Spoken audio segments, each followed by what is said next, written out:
मायने लगाए जाए क्योंकि 4 महीने बाद हरियाणा में विधानसभा के चुनाव होने हैं और 22 तारीख को भूपेंद्र हुड्डा, दीपेंद्र हुड्डा, उदय भांजी भी जींद में मीटिंग लेंगे। देखिए, पहले तो ये कार्यकर्ता की नहीं मीटिंग, ये भाईचारा की मीटिंग है। मैं खुद ये कांग्रेस पार्टी का छोटा सा कार्यकर्ता हूँ और चौधरी भूपेंद्र सिंह जी हुड्डा जी और हमारे माननीय अध्यक्ष जी श्री उदय भांजी और हमारे MP साहब श्री दीपेंद्र जी 22 तारीख को जैसे जींद में आने वाले हैं, उसकी तैयारियों के लिए हमने सबको इन्विटेशन दिया है। सब साथियों को वहाँ पहुँचने के लिए आमंत्रित किया है कि सभी साथी ज़्यादा से ज़्यादा संख्या में हुड्डा साहब की उसमें कार्यकर्ता की मीटिंग है, जिला स्तरीय मीटिंग है, उसमें थोड़ा स्पीड ऊंचा बोलिए। देखिए, पहली बात तो ये साथियों की मीटिंग थी, भाईचारा की मीटिंग थी।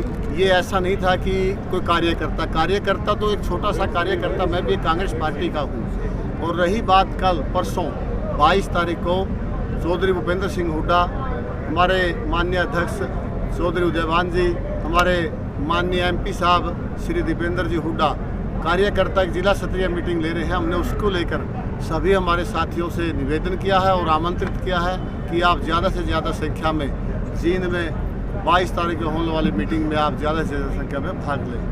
उचाना हॉट सीट मानी जा रही है, वीरेंद्र सिंह का परिवार है, दुष्यंत चौटाला यहाँ से विधायक हैं, अभय सिंह चौटाला भी यहाँ भी बरस के हैं, वो भी यहाँ से चुनाव लड़े, उधर से बलराज कुंडू भी यहाँ भी बढ़ते हैं। तो कितनी मुसीबतें मानते हैं कांग्रेस के लिए, क्या मुसीबतें खड़ी कर पाएंगे यहाँ? देखिए, मुसीबत तो लोगों ने अभी दिखा दी, सबको साबित कर दिया। ये जो उनका खेल था दो घरानों का, और मैं कहूँगा दुष्यंत चौटाला के तो अब की बार ओले पड़ लिए, एक और रह रहा है, उसके अभी कार्ड पड़ा हुआ है। और जनता ने अब 37,000 कुछ से 37,300 कुछ से लीड देकर श्री जयप्रकाश जी को ये साबित कर दिया कि यहाँ लहर है वो कांग्रेस पार्टी और चौधरी भूपेंद्र हुड्डा के नाम की लहर है। आज उचाना की जनता चाहती है कि चौधरी भूपेंद्र सिंह हुड्डा हमारे प्रदेश के मुख्यमंत्री बने और कांग्रेस की सरकार। उचाना विधानसभा से आपकी कितनी तैयारियां हैं विधानसभा चुनाव की? अपनी तैयारियाँ पूरी है और पूरा जो हमारे भाईचारा का साथ है वो पूरा जुनून के साथ है। आज आपने देख भी लिया होगा, एक छोटी सी कॉल पे, एक मामूली से मैसेज पे इतनी भारी तादाद में ये लोग पहुँचे। ना किसी का कोई ऐसा कि हमने किसी को व्हीकल प्रोवाइड कराया हो, ना किसी का 1 रुपया भी 5 रुपये भी किसी को ये कि भाई हमने किराया तक दिया हो। मैं तो ये अपने लिए गर्व की बात मानता हूँ, एक छोटा सा आदमी होने के नाते इतना सारा कुनबा, बड़ा कुनबा अपने साथ है। और आने वाले समय जो साथ दिया परमात्मा ने और साथ दिया हमारे नेतृत्व ने, हमारे को मौका दिया जनता ने, तो आने वाली जो इनकी जो डिस्टेंस है, जो गैप है राजनीति का, मेरे को तो गालियाँ देंगे ये परिवार, क्योंकि ये कहेंगे कि हमारी राजनीति की माटी कूट दी, ये लीडरशिप हमारी खो दी। आने वाले टाइम में लीडरशिप को दूर करके ना हम सारे भाईचारा जैसे आज है उसी प्रकार से हम सदा इनके पीछे बने रहेंगे और उनकी समस्या समाधान करेंगे। यहाँ 4.5 साल से दुष्यंत चौटाला विधायक हैं, मुख्यमंत्री भी रहे, कितना विकास वो करवा पाए आपके हिसाब से उचाना में, और क्या खामियां उन्होंने छोड़ दी जो आप पूरी करेंगे? उचाना का विकास नहीं करवाया। दुष्यंत चौटाला की बात छोड़ो, दुष्यंत चौटाला गया, वो तो सदा के लिए गया, वो तो विधायक मुश्किल से हरियाणा में तो उसकी एक भी सीट नहीं आई, आपको पता ही है। लेकिन बात तो हमारे सामने एक और है कि वो हमारी पार्टी के हैं, अब उनके बारे में क्या कहा। विकास नहीं करवाया इन लोगों ने, उचाना का विनाश जरूर किया। इन लोगों को पिछड़ापन इन लोगों ने उचाना को जरूर दिया। विकास करवाया होता तो आज उचाना में ये नौबत ना होती। आज उचाना में बेरोजगारी नंबर 1 पे है। आज उचाना में पानी की समस्या, जो पीने के पानी की समस्या है, 65 गाँव है तो 65 गाँव में मैं कहूँगा कम से कम भी 50 गाँव में आज पानी पीने की समस्या, जिससे गंभीर बीमारियों से लोग, कैंसर जैसी घातक बीमारी, हेपेटाइटिस से जैसी घातक बीमारी, पीलिया जैसी घातक बीमारी से आज हमारे बच्चे से लेकर बूढ़े तक सभी पीड़ित है। और जो आज सिलसिला उसका है डेथ रेट का, वो इतनी ज़्यादा है, वो कारण यही है। इन लोगों ने अपने खुद के कॉलेज खोले, इन लोगों ने सरकारी कॉलेज नहीं खुलवाया। आज अपनी दुकान खोल के आज उसमें भी ट्रांसपोर्ट की सुविधा नहीं है। इन लोगों ने कोई हमारे इलाके में स्टेडियम नहीं खुलवाया, कोई बड़ा स्टेडियम किसी गांव में हो कि आज भाई उसमें बच्चे अपनी तैयारी कर सके। इन लोगों ने कमियां और इन लोगों ने समस्याएं का तो अनगिनत है। देखिए, समय आएगा जब उसको हम सारी सब 1 बाय 1 करके सब सोच। आपके हिसाब से बीजेपी कहाँ स्टैंड कर रही है उचाना में? बीजेपी का तो यहाँ उचाना में को स्टैंड की तो बात ही नहीं है। बीजेपी तो आज जो अभी ये जो 45-40 हज़ार कुछ वोट लिए, आने वाले समय तो मैं कहूँगा वो शायद 15-20 हज़ार की लोकसभा में बराबरी लिया कांग्रेस और बीजेपी, क्या आगे विधानसभा में भी ऐसे खड़े टकराव? नहीं उचाना में तो खैर ये कहे उचाना की बात है, हरियाणा की बात है। तो लोकसभा में जैसे 5-5 पे टिकी, विधानसभा की बात करें तो हम पिछले बार इन्होंने 75 पार का नारा दिया और 75 पार में से ये कितने पे आके अटके, 40 पे आके अटके। जब उस टाइम हाफ पे आए, अब की बार तो ये साफ है। सीधा सीधी बात है कि अब की बार ये 75 पार इन्होंने तो नारा दिया था।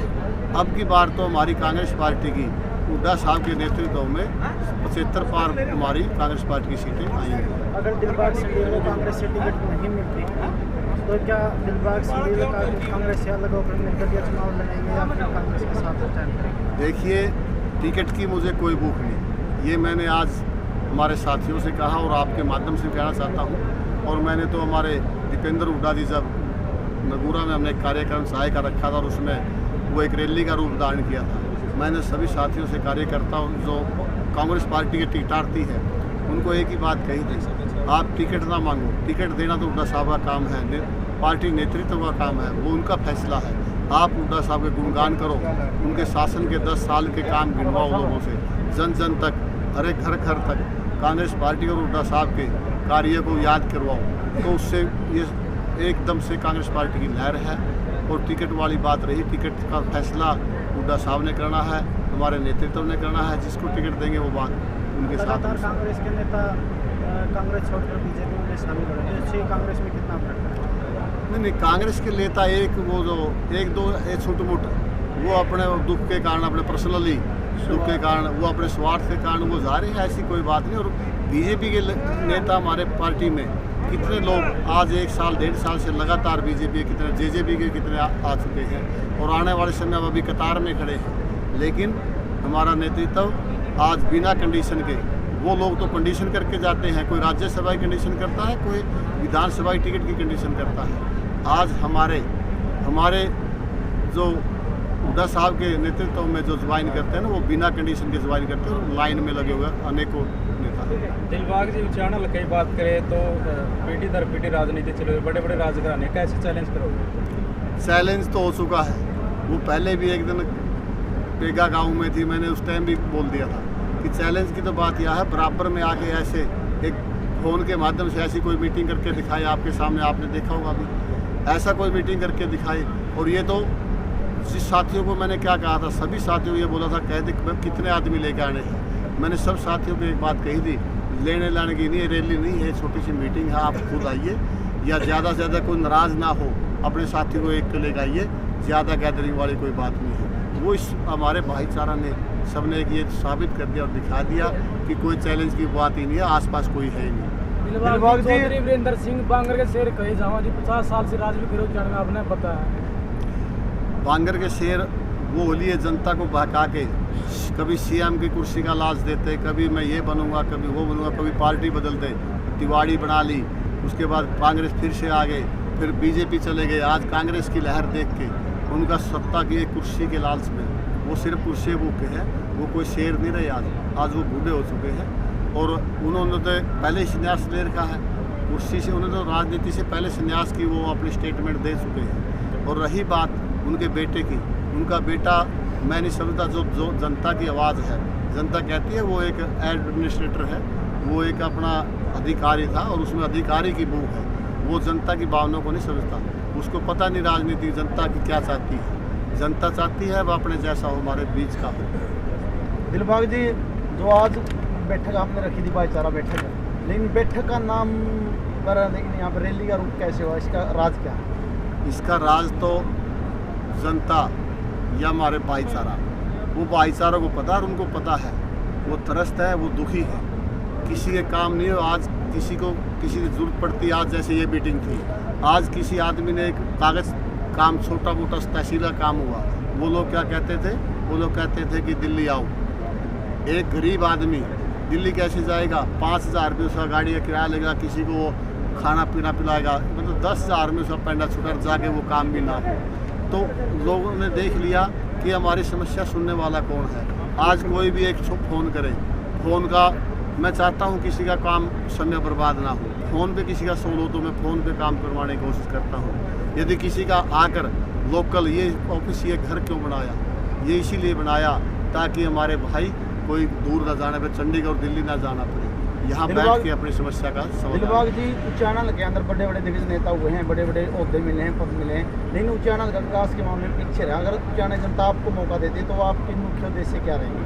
मुख्य उद्देश्य तो मैं ये कहूँगा, बेरोजगारी है, पानी की समस्या है, ट्रांसपोर्ट की समस्या है, शिक्षा की समस्या है और यह स्वास्थ्य की समस्या है। क्योंकि यह सामने हॉस्पिटल अपने सामने, पिछले साल की बात बताऊँ मैं, यहाँ टैबलेट नहीं थी, रूटीन की टैबलेट जो खांसी की, जुकाम की, बुखार की, वो टैबलेट नहीं थी। मेरे पास मैसेज आया कि हॉस्पिटल में टैबलेट नहीं है, तो डॉक्टरों ने बोला, तो मैंने वहाँ जाके अपने 15-20 हज़ार रुपये की टैबलेट मार्केट से लेके और वो हॉस्पिटल में दी, ताकि हमारे लोग ऐसा ना हो कि वो रूटीन की दवाई से वंचित रह के और वो बड़ी बीमारी को घर ना बने। तो क्या करवाएंगे ये लोग? ये लोग तो पिछड़े पड़ का कारण इन लोगों का खुद का है। इन लोगों ने टांग खींचने का काम किया। चौधरी भूपेंद्र सिंह हुड्डा जब मुख्यमंत्री थे, हमारे नेता यहाँ वित्त मंत्री थे, इन्होंने आरोप प्रत्यारोप लगाए कि हुड्डा काम नहीं करवाता। काम करवाने वाले खुद नहीं है, काम करवाने वाले खुद होते तो ये काम उचाना का आज बहुत ऊँचा आके जाता। उच्चारण जनता से क्या अपील करना चाहोगे? मेरी सबसे अपील ये है कि आने वाले, जैसे अब सबसे पहले तो मैं उच्चारण की जनता का धन्यवाद करूंगा, इतने बड़े मार्जिन से जयप्रकाश जिताई, और दूसरा आगे निवेदन ये करूंगा, इसी प्रकार आप अपने संगठन को मजबूत करिए और आने वाले विधानसभा इलेक्शन में कांग्रेस पार्टी को भारी बहुमत से जिताइए और बाकी अपने संगठन को मजबूत कर करके घर घर तक हम पहले भी पहुंच सके हैं, लेकिन बूथ स्तर तक जो भी है अपना उसको आगे से आगे अपना ठीक है।